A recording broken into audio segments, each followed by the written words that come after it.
Welcome back to the channel guys. आज की video में हम एक एसएमई आईपीओ के बारे में बात करने वाले हैं। ये एयरफ्लो रेल टेक्नोलॉजीज का एसएमई कैटेगरी में आईपीओ है। 86.53 करोड़ रुपीस का इशू साइज रहने वाला है। 11 सितंबर को ये चीज स्टार्ट हो जाएगी, 15 सितंबर को क्लोज हो जाएगा, 16 सितंबर को आपको अलॉटमेंट पता लगेगी, रिफंड्स एंड शेयर्स क्रेडिट 17 सितंबर को होंगे एंड ये लिस्ट हो जाएगा 18 सितंबर को। अब ये एक book building type of issue है। 133 to 140 रुपीस पर शेयर पे प्राइस बैंड दिया गया है। बीएसई के एसएमई सेगमेंट में ये लिस्ट होएगा। इसकी 10 रुपए की फेस वैल्यू रखी गई है। कैटेगरी में मिनिमम 2 लॉट्स की एप्लीकेशन लगेगी। यहाँ पे 1000 शेयर्स का एक लॉट रहने वाला है। 2,80,000 रुपए की आपकी बिड लगेगी। स्मॉल एचएनआई कैटेगरी में 3 लॉट्स की यानी कि 3000 शेयर्स की आपको बिड लगानी होगी 4,20,000 रुपए की। बिग एचएनआई कैटेगरी में 8 लॉट्स की एप्लीकेशन लगेगी 8000 शेयर्स की, जो कि 11,20,000 रुपए की रहेगी। अब प्रमोटर होल्डिंग प्री इशू 74.4% है, पोस्ट इशू ये 54.2% पे आ जाएगा। ये कंपनी अपने आप को 335.58 करोड़ रुपीस के मार्केट कैप पे लेके आ रही है। एंड अब बात कर लेते हैं ये कंपनी है क्या एंड करती क्या है। ये कंपनी इनकॉर्पोरेट हुई थी दिसंबर 1998 में एयरफ्लो रेल टेक्नोलॉजी लिमिटेड नाम से। ये मैन्युफैक्चर करती है इंडियन रेलवेज के रोलिंग स्टॉक की इंटीग्रल कोच फैक्ट्री है एंड अदर कोच फैक्ट्रीज है जहां पे ये चीज ये लोग मैन्युफैक्चर करते हैं। ये लोग rolling stock components, interior project for Indian railway and complex crucial parts for aerospace and defence, ये सारी चीज ये कंपनी मैन्युफैक्चर करती है। उसके साथ ही इस कंपनी ने यही सारी चीजें श्रीलंकन डेमू, जिसे डीजल इलेक्ट्रिक मल्टीपल यूनिट बोला जाता है, इसके लिए मैन्युफैक्चर करा है। मेन लाइन कोचेस के लिए, आगरा कानपुर मेट्रो के लिए, आरआरटीएस के लिए, vista dome coaches, 18 Vande Bharat express train के लिए भी ये चीज इसने मैन्युफैक्चर करी है। ये की सप्लायर हैं इंडियन रेलवेज के, जिसमें ये लोग हाई प्रेसिशन कंपोनेंट्स मैन्युफैक्चर करते हैं। टर्न की इंटीरियर फर्निशिंग और रोलिंग स्टॉक, ये एरोस्पेस एंड डिफेंस सेक्टर को भी अपनी सर्विसेज प्रोवाइड करते हैं। अब ओवरऑल गाइस आपको समझ आया होगा ये कंपनी करती क्या है एंड इन सारी इमेजेस से ये चीज तो भाई कॉमन ही है, हर किसी ने देखी है। तो यस, ये जो चीजें हैं ये कंपनी मैन्युफैक्चर करती है एंड इंडियन रेलवेज के लिए one of the main suppliers है, तो जो कि बहुत ही बड़ी बात है। उसके साथ ही अगर बात करी जाए इसके फाइनेंशियल्स की, तो सिर्फ 2025 का ही डेटा यहाँ पे दिया गया है। 2025 में इस कंपनी की जो बोरिंग थी ये 59.98 करोड़ पे थी। इस कंपनी की 192 करोड़ रुपीस पे अर्निंग है। उसके साथ ही प्रॉफिट आफ्टर टैक्स इसका 25.55 करोड़ रुपीस पे है। अगर बात करी जाए इसके डेट टू इक्विटी की, ये 0.54 पे है। आरओई इसका 30.64% है। रिटर्न ऑन कैपिटल एम्प्लॉयड 26.28% है। उसके साथ ही इसका जो प्राइस टू बुक है ये 2.19 है। प्री आईपीओ 14.63 का इसका ईपीएस रहने वाला है। पोस्ट आईपीओ 10.66 पे पहुंच जाएगा। प्री आईपीओ जो इसका पी है ये 9.57 पे आएगा, जो कि पोस्ट आईपीओ 13.14 पे हो जाएगा। अब अगर बात करी जाए इस कंपनी को इस आईपीओ से पैसे उठाने की जरूरत क्यों पड़ रही है, तो इसे कैपिटल एक्सपेंडिचर करना है, जिसके लिए इसे मशीनरी बाय करनी है, इक्विपमेंट्स बाय करनी है। इसके लिए इसे 13.68 करोड़ रुपीस की जरूरत है। इसे अपनी बोरिंग्स जो इस कंपनी अवेल करी थी उसे भी रीपे करना है, जिसके लिए 6 करोड़ रुपीस की जरूरत है। वर्किंग कैपिटल रिक्वायरमेंट्स इस कंपनी को ऑलमोस्ट 60 करोड़ रुपीस की जरूरत है एंड बचे हुए पैसे जनरल कॉर्पोरेट पर्पस में यूज किए जाएंगे। अगर बात करी जाए इस कंपनी के जो कंपटीशन है इसकी या फिर इसके जो पीयर्स हैं, तो इस कंपनी ने अपने 2 पीयर्स को आइडेंटिफाई करा है एंड दोनों ही मेन बोर्ड सेगमेंट की कंपनीज हैं। दोनों ही काफी बड़े साइज की कंपनी है। जुपिटर वैगन्स गाइस 14,000 करोड़ के मार्केट कैप में करंटली ट्रेड कर रही है। सीतागढ़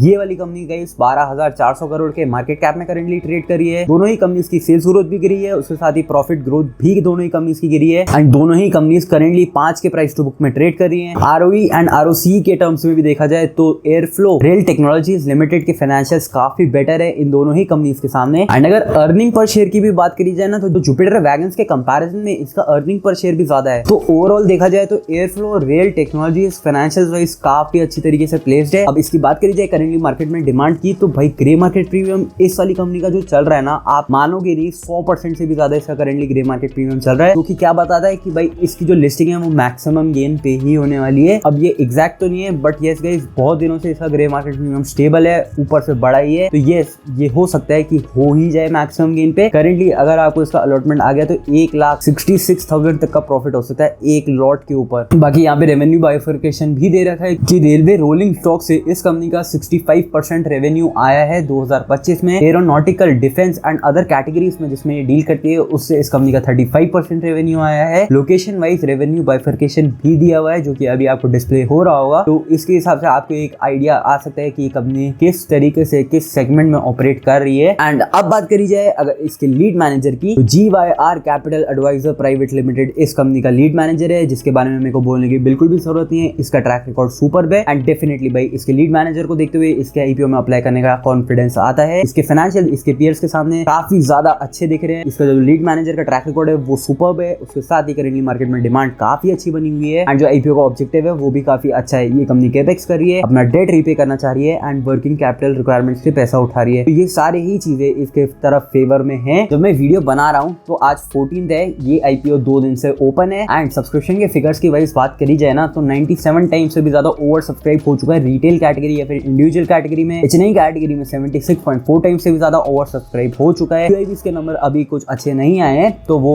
ऑब्वियसली भाई लास्ट डे में ही अपने पैसे को यहाँ पे ब्लॉक करते हैं। तो अब मैं क्या करने वाला हूँ, पर्सनली मैं इसमें अप्लाई करने वाला हूँ। अगर मेरे को अलॉटमेंट नहीं आता है देन डेफिनेटली भाई इसके बाद भी इस कंपनी को मैं ट्रैक करने वाला हूँ। इसके फाइनेंशियल सही में बहुत अच्छे हैं एंड जिस हिसाब की ये एसएमई सेगमेंट में खाली 300 करोड़ के मार्केट कैप में आ रही है, आगे ग्रोथ का स्कोप भाई बहुत ही ज्यादा है एंड डेफिनेटली मैं इस कंपनी में इंटरेस्टेड रहूंगा। हालांकि ये किसी भी तरीके से एडवाइस नहीं है। अगर आपको इसका अलॉटमेंट आ गया एंड फिर कोई भी लॉस हुआ गाइस, उसमें मैं किसी भी तरीके से रिस्पॉन्सिबल नहीं हूँ। फुल डिस्क्लोजर भाई, मेरे वीडियो को आपको एडवाइस नहीं लेना है। ये सिर्फ जो भी चीजें मैंने आपको बताई हैं उसके बेसिस में आप अपना डिसीजन खुद के दिमाग से ले सकते हैं एंड किसी फाइनेंशियल एडवाइजर से एडवाइस लेकर ले सकते हैं। मेरे बोलने पे आपको कुछ भी नहीं करना है एंड इस वाली वीडियो के लिए बस इतना ही। मिलती वीडियो पसंद आई हो प्लीज वीडियो को लाइक करना, चैनल को सब्सक्राइब कर लेना। ऐसी और वीडियोस के लिए मिलता हूँ बहुत जल्दी एक न्यू वीडियो के साथ। Till then bye guys.